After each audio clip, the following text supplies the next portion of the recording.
जहां सांसदों के वेतन में बढ़ोतरी की गई है। सांसदों का वेतन 1.24 लाख रुपया हुआ। दैनिक भत्ता 2000 से बढ़कर 2500 रुपए किया गया है। सांसदों के वेतन भत्ते में बढ़ोतरी की गई है। तो ये बड़ी खबर, सांसदों के वेतन भत्ते में बढ़ोतरी हुई है। दैनिक भत्ता 2000 से बढ़कर 2500 रुपए हुआ है। बढ़ा हुआ वेतन 1 अप्रैल से लागू होगा। सांसदों के वेतन भत्ते में बढ़ोतरी की गई है। तो ये बड़ी खबर, सांसदों का वेतन अब 1,00,000 रुपया हो गया। पेंशन 25,000 से बढ़कर 31,000 रुपए कर दी गई है। तो सांसदों के वेतन में ये बढ़ोतरी की गई। दैनिक भत्ता 2000 से बढ़ाकर 2500 रुपए किया गया है। सांसदों का वेतन अब 1,24,000 रुपया हुआ। दैनिक भत्ता 2000 रुपए से बढ़ाया गया और 2500 रुपए किया गया है।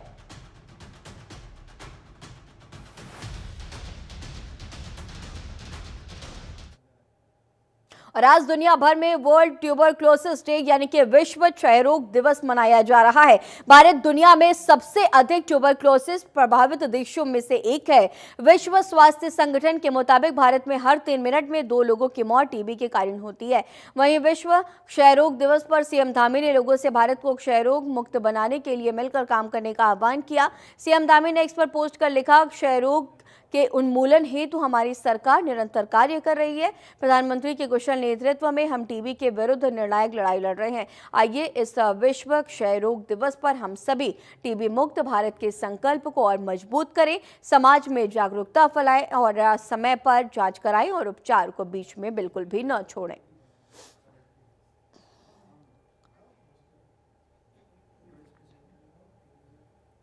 और चलिए अब आगे बढ़ेंगे, जहां उत्तराखंड के मुख्यमंत्री पुष्कर सिंह धामी के दूसरे कार्यकाल को 3 साल का वक्त पूरा हो चुका है। इस अवसर पर सीएम धामी ने उधम सिंह नगर जिले के रुद्रपुर में भव्य रोड शो किया। रोड शो के दौरान जगह जगह फूलों की वर्षा कर उनका भव्य स्वागत किया गया है।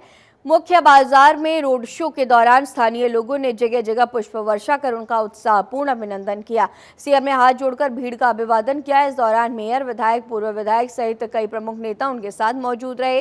रोड शो के बाद सीएम धामी गांधी पार्क में आयोजित जनसभा में शामिल हुए। सीएम धामी ने जनसभा को संबोधित किया। मुख्यमंत्री पुष्कर सिंह धामी ने संबोधन में प्रदेश के किसानों की आय में बढ़ोतरी पर जोर दिया है। उन्होंने कहा कि यहाँ बड़ी संख्या में बंगाली भाई रहते हैं और सभी के जाति प्रमाण पत्र बनेंगे।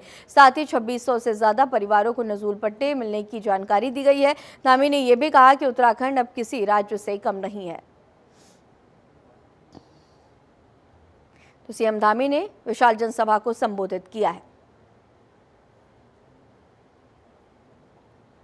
ये तस्वीर देखिए, धामी सरकार के दूसरे कार्यकाल को 3 साल पूरे हुए हैं। फूलों की वर्षा सीएम धामी पर की गई। योजना का प्रावधान किया है। इसके साथ साथ हमने अनेक ऐसे निर्णय एवं योजनाओं के माध्यम से प्रदेश के अंतिम छोर पर रहने वाले व्यक्ति का जीवन बेहतर बनाने की दिशा में प्रयास किया है।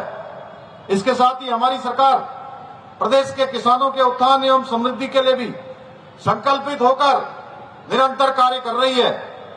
आज जहां एक और किसान सम्मान निधि योजना आदरणीय प्रधानमंत्री जी के नेतृत्व में किसानों के सम्मान के लिए, किसानों के प्रोत्साहन के लिए शुरू की गई।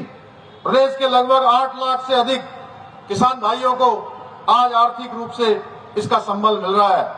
वहीं किसानों पर बढ़ी हुई एमएसपी देकर उनकी आय में बढ़ोतरी भी सुनिश्चित की जा रही है। इसके साथ ही राज्य में जिसके हमारे यहाँ अपार संभावनाएं है, बहुत सारा पोटेंशियल हमारे यहाँ पर है। मधु उत्पादन हो, दुग्ध उत्पादन हो, कृषि, बागवानी, सुगंधित पौधों एवं फूलों की खेती के साथ साथ मोटे अनाज जो परंपरागत रूप से हमारे परंपरागत अनाज हुआ करते थे, उनको बढ़ावा देने का काम भी किया जा रहा है। और उत्तराखंड में 30 अप्रैल से चारधाम यात्रा शुरू होने जा रही है, जिसे लेकर तैयारी लगातार जारी है। इस बार पिछली बार से भी अधिक श्रद्धालुओं के पहुंचने की संभावनाएं हैं। सीएम पुष्कर सिंह धामी अलग अलग विभागों की बैठकें कर रहे हैं। इस पर जानकारी देते हुए मुख्यमंत्री ने कहा कि चारधाम यात्रा को और व्यवस्थित करने के लिए हम चारधाम यात्रा परिषद का गठन करने वाले हैं, जो यात्रा को विधिवत रूप से संचालित करेगी। उन्होंने ये भी बताया कि नए होम स्टे और होटल बनाए जा रहे हैं। धामों के आसपास के स्थानों को डेवलप करने पर भी विचार कर रहे हैं। रजिस्ट्रेशन की व्यवस्थाएं सुविधाएं और अन्य व्यवस्थाएं अच्छी हों, इसके लिए हम विभागों की समीक्षा भी कर रहे हैं और यात्रा प्रारंभ होने से पहले भी अभी बैठकें होनी है। देखिए, इस बार मैं 2 बार पहले भी बैठक कर चुका हूँ। मैं स्वयं उसकी समीक्षा कर रहा हूँ और बहुत जल्दी चारधाम यात्रा को और व्यवस्थित करने के लिए चारधाम यात्रा परिषद हम उसका एक गठन करने वाले हैं, जो यात्रा को विधिवत रूप से संचालित करेंगी। और क्षमता भी बढ़ गई और क्षमता भी बढ़ रही है और साथ साथ होम स्टे बन रहे हैं, होटल बन रहे हैं। और दूसरा ये है कि आसपास के जो स्थान हैं, हमारे देव स्थानों के आसपास, चूँकि जब यात्रा का शुभारंभ होता है वो एक हमारा बहुत पीक आवर्स होता है, 1-1.5 महीने का जो समय है, उस कालखंड में आसपास के क्षेत्रों में भी जो देव स्थानों के आसपास के धामों के आसपास के स्थान हैं, उनको हम डेवलप करने पर भी विचार कर रहे हैं। रजिस्ट्रेशन की व्यवस्था और अच्छी हो, यात्रा का और अच्छी व्यवस्थित तरीके से यात्रा हो, उन सभी पर विचार करके प्रत्येक विभाग वाइज हम लोग लगातार उसकी समीक्षा कर रहे हैं। अभी यात्रा प्रारंभ होने से पहले अभी और भी हमारी बैठकें होंगी, जिसका क्रम लगातार अनुरूप रूप से जारी रहेगा।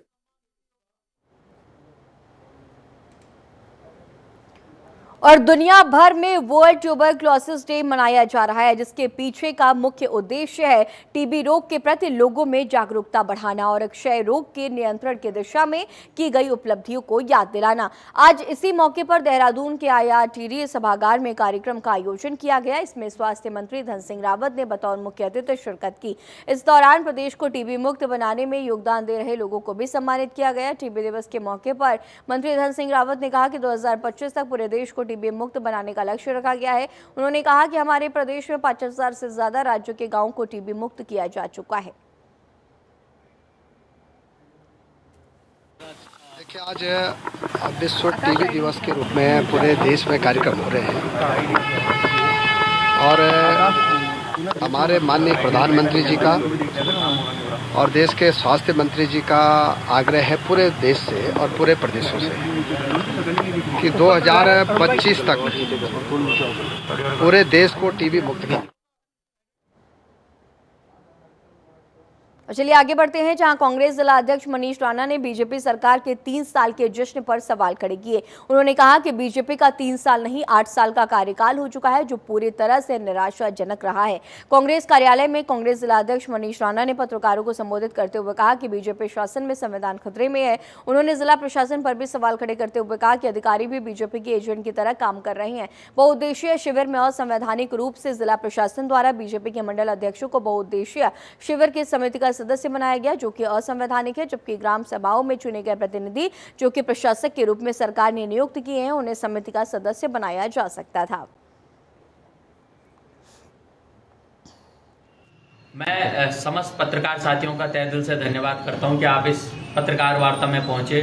देखिए, विशेषतर आप सब इस बात को जानते हैं कि कल भाजपा सरकार ने अपने 3 साल बेमिसाल का कार्यक्रम किया, जबकि भाजपा सरकार को इस उत्तराखंड में 8 साल हो चुके हैं और 8 साल की क्या उनकी उपलब्धियां हैं, हम उनसे सवाल कर रहे हैं। आज बढ़ती बेरोजगारी एक बहुत बड़ा उनके सामने प्रश्न चिन्ह खड़ा करता है। आप सब जानते हैं नेटवर्क व्यवस्थाएं ठप पड़ी हुई हैं, ये प्रश्न चिन्ह खड़ा करता है। डामरीकरण, गांव-गांव के जितनी भी सड़कें हैं उन सड़कों का डामरीकरण नहीं हुआ है। आने वाले 1 माह में यात्रा का सीजन शुरू होना है, जबकि सड़कों से अभी तक मलबा तक नहीं हटा पाए हैं। सड़कों को अच्छे करने का तो दूर की बात है। ये तमाम मुद्दे हैं। इनके साथ साथ कल का एक कार्यक्रम भाजपा की सरकार ने रामलीला मैदान के अंतर्गत उत्तराखंड सरकार द्वारा प्रदेश भर में अवैध रूप से संचालित मदरसों पर की जा रही कार्रवाई को लेकर संत समाज ने सरकार का खुले तौर पर समर्थन किया। स्वामी आनंद स्वरूप ने इस पहल को सराहनीय बताते हुए कहा कि सरकार को इस मुहिम को सख्ती से जारी रखना चाहिए। स्वामी आनंद स्वरूप ने कहा कि अवैध मदरसे आतंकवाद की जड़ नहीं बन रहे हैं और इन पर समय रहते रोक लगाना जरूरी है। उन्होंने सरकार को सचेत करते हुए कहा कि इस बार ये कार्रवाई अधूरी न रहे और इसका हाल पहले की गई वेरिफिकेशन ड्राइव की तरह न हो, जो बीच में ही छोड़ दी गई थी। उन्होंने विपक्ष पर भी निशाना साधा और कहा कि कांग्रेस अब इस्लामिक पार्टी बन चुकी है। स्वामी आनंद स्वरूप ने धामी सरकार से आग्रह किया कि सभी अवैध मदरसों पर कड़ी कार्रवाई करते हुए प्रदेश को सुरक्षित और शांतिपूर्ण बनाया जाए। देखिए, क्या है कि उत्तराखंड की स्थिति अति भयावह है। मैं आज 3 साल से लगातार चिल्ला रहा हूं कि उत्तराखंड कश्मीर होता जा रहा है। अब माननीय मुख्यमंत्री जी पता नहीं किसमें मस्त हैं, कभी कभी उठ जाते हैं। पिछली बार जो वेरिफिकेशन ड्राइव हुआ वही कंप्लीट नहीं हुआ। लगभग यहाँ पे 5 लाख से ऊपर रोहिंग्या मुसलमान रह रहे हैं। 3 लाख से ऊपर की लिस्ट में दे चुका हूं, लेकिन उस पर कोई कार्रवाई नहीं हो रही है। मुझे उम्मीद है कि जो मदरसे पे कार्रवाई चली है, देखिए मदरसा आतंकवाद के गढ़ हैं और मदरसा मुक्त उत्तराखंड सबसे पहले बनना चाहिए। अगर ये कार्रवाई कर रही है सरकार तो यह स्वागत योग्य है। माननीय मुख्यमंत्री जी का बहुत धन्यवाद है कि देर आए दुरुस्त आए। हाँ, लेकिन अगर ये अपूर्ण रह गई तो फिर वही वेरिफिकेशन ड्राइव वाली हालत हो जाएगी। आप बर्रे के छत्ते में पत्थर मार करके भागिए मत, नहीं तो फिर घायल होंगे आप। यदि आप संपूर्ण कार्रवाई कर रहे हैं तभी कार्रवाई करिए, नहीं तो छू छू के भगने वाला काम मत करिए। आपके अधिकारी महाभ्रष्ट हैं। वो जाकर के उन्हीं मदरसों से फिर से पैसा लेकर के डीएमओ आदि जितने डिस्ट्रिक्ट माइनॉरिटी अफसर माइनॉरिटी अफसर हैं, वो जाकर के उनसे पैसा लेकर के मदरसों को शुरू करा देते हैं। इसलिए उस पे गौर रखिए, फॉलोअप लीजिए, तब इस पे जाकर के कार्रवाई करिए। और हरिद्वार में साइबर ठगों ने इस बार सीधे एसएसपी प्रमेन सिंह डोभाल को चुनौती दे डाली। ठग ने फर्जी फेसबुक आईडी बनाकर उनकी असली फोटो का इस्तेमाल किया और ठगी की कोशिश की गई। शाम को कई लोगों के इस फर्जी आईडी से फ्रॉड की गई और यही नहीं, लोगों को मैसेजेस कर बताया गया कि एसएसपी डोभाल का तबादला भी हो गया और वे अपने सामान को सस्ते दामों पर बेचना चाहते हैं। मामले की जानकारी मिलते ही एसएसपी ने साइबर सेल को जांच के निर्देश दिए। वहीं सिडकुल थाने में अज्ञात के खिलाफ मुकदमा दर्ज कर लिया गया। साइबर सेल अब फर्जी आईडी बनाने वाले ठग की तलाश में जुटी हुई है। पुलिस ये भी जांच कर रही है कि आखिर ठग ने किस मकसद से एसएसपी की पहचान का दुरुपयोग करने की कोशिश की है।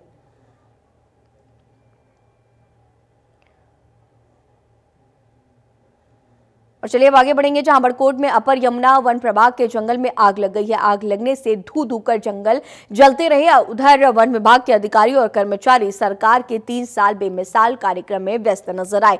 नगर पालिका बड़कोट से लगे क्षेत्र उपराडी के जंगल में आग लगने से कर्मचारी बेखबर नजर आए हैं। विभाग की लापरवाही से जंगल जलते रहे और कर्मचारी कार्यक्रम में व्यस्त रहे। हालांकि कर्मचारी द्वारा इसे खेतों की आग बताया जा रहा है और वे इससे अपना पल्ला झाड़ते हुए नजर आए। आपको ये भी बता दें कि अभी गर्मी का महीना शुरू भी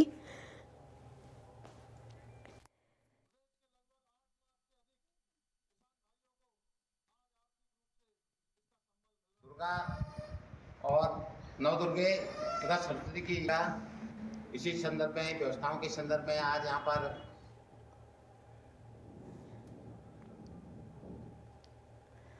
पूरे प्रदेश में वनाग्नि प्रबंधन के लिए प्रसिद्ध शीतलाखेत वन क्षेत्र में ग्रामीणों ने फायर पट्टी बनाकर जंगलों को बचाने का अभियान चलाया। जंगलों में वनाग्नि की घटनाओं को रोकने के लिए शीतलाखेत वन क्षेत्र में ग्रामीणों और महिला मंगल दल ने वन विभाग के सहयोग से फायर पट्टी बनाने का अभियान चलाया। नौला, भाकड़ और स्याही देवी गांव के ग्रामीणों ने जंगल में फैली सूखी घास, चीड़ की पत्तियां और अन्य ज्वलनशील सामग्री को हटाया। जंगलों को आग से बचने के लिए जमीन को खोदकर मिट्टी की पट्टी बनाई गई। साथ ही कंट्रोल फायरिंग तकनीक से सूखी घास और पेरोल को नियंत्रित रूप से जलाया गया है। देखिए, शीतलाखेत में आपने देखा कि हमने पूरे प्रदेश के लोगों को बुलाया था। पिछले 1.5 महीने इसके रिगार्डिंग ट्रेनिंग हुई, लोगों को एक्सपोजर विजिट कराया गया और ये अपने अपने ज़िलों में जाके इसका जो शीतलाखेत मॉडल है उसको अपने स्तर से भी विस्तार कर रहे हैं। इसके साथ साथ जो शीतलाखेत मॉडल के साथ जितने भी गांव जुड़े हुए हैं, महिलाएं जुड़ी हुई हैं, वो फायर पट्टी की कटान शुरू किया गया है।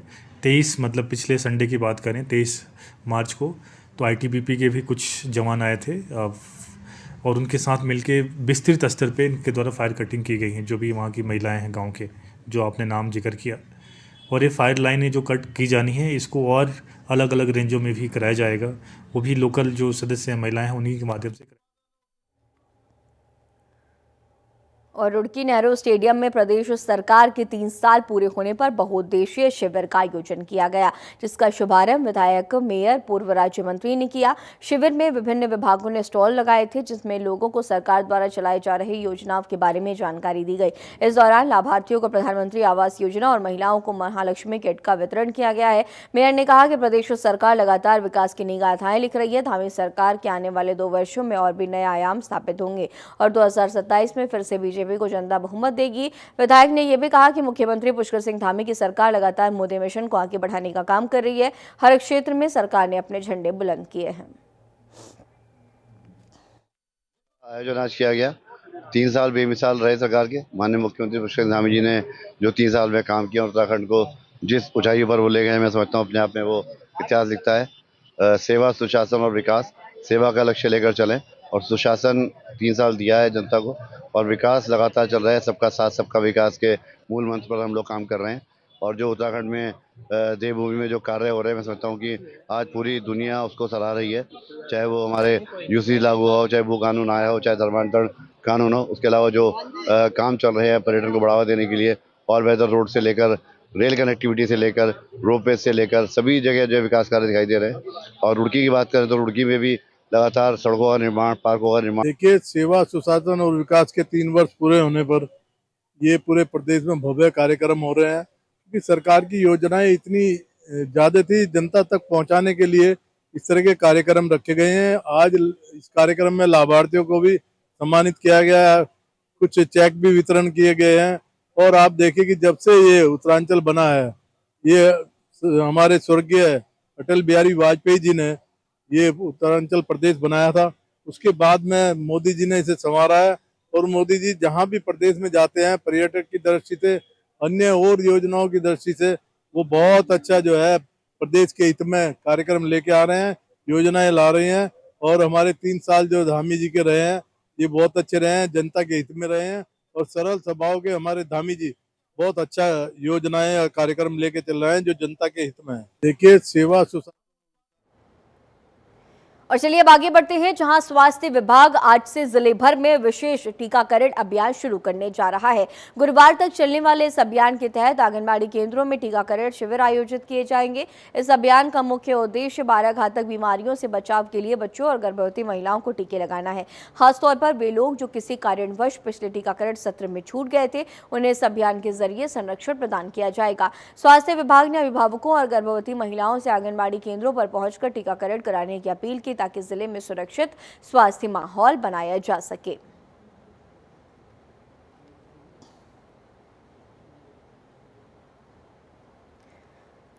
हरिद्वार प्रशासन ने अवैध शराब बिक्री पर बड़ी कार्रवाई करते हुए ग्राम कांगड़े स्थित विदेशी शराब की दुकान से 32 पेटी शराब की जब्त की है। जिलाधिकारी कर्मेंद्र सिंह के निर्देश पर तहसीलदार और आबकारी विभाग की टीम ने छापा मारकर ये कार्रवाई की। इस कार्रवाई से शराब विक्रेताओं में हड़कंप मच गया। तहसीलदार प्रियंका रानी ने स्पष्ट किया कि भविष्य में भी जिलाधिकारी के निर्देशन में इस तरह के निरीक्षण जारी रहेंगे। मौके पर आबकारी विभाग के उप निरीक्षक मदन सिंह चौहान, राजस्व निरीक्षक और प्रधान आबकारी सहायक भी उपस्थित रहे।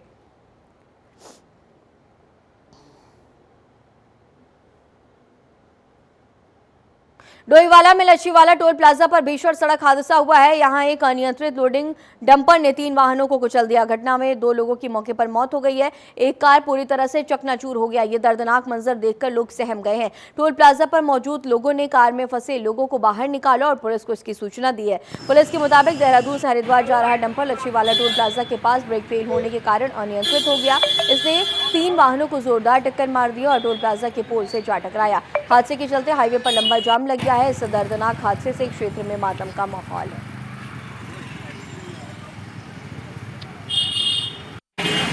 एक डंपर द्वारा कार के साथ एक्सीडेंट किया गया है, जिसमें कार का दुर्घटनाग्रस्त होगी और 2 लोगों की मृत्यु की इसमें सूचना है।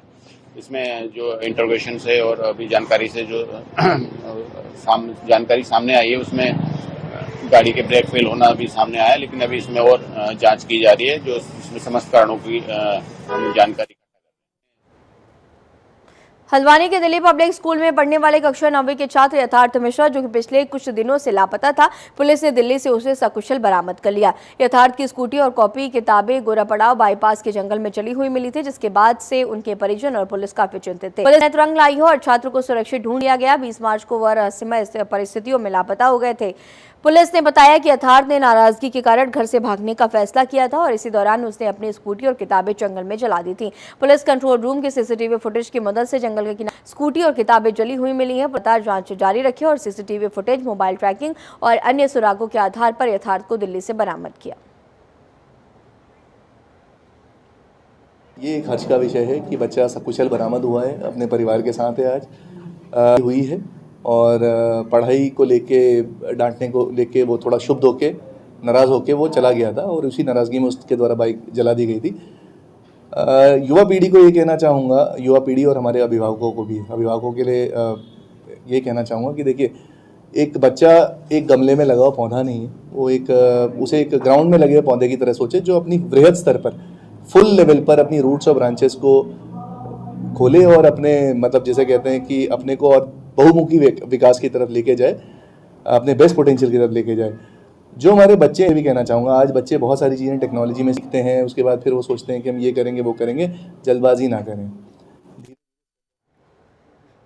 उपनगरी ज्वालापुर के कस्साबान मोहल्ले से दिल दहला देने वाली घटना सामने आई। यहां एक मासूम बच्ची पर खूंखार कुत्तों के झुंड ने हमला कर दिया। पूरी घटना सीसीटीवी कैमरे में कैद हो गई, जिसमें कुत्तों को बच्ची पर झपटते हुए देखा जा रहा है। बच्ची की चीखने की आवाज सुनकर आसपास के लोग तुरंत मौके पर पहुंचे और किसी तरह कुत्तों को भगाया है।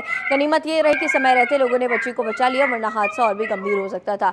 बच्ची बुरी तरह से घायल हो गई है और उसे इलाज के लिए अस्पताल में भर्ती कराया गया। इस घटना ने इलाके में भय और आक्रोश का माहौल पैदा कर दिया। स्थानीय लोगों ने नगर निगम और प्रशासन तुरंत कार्रवाई करने की मांग की है।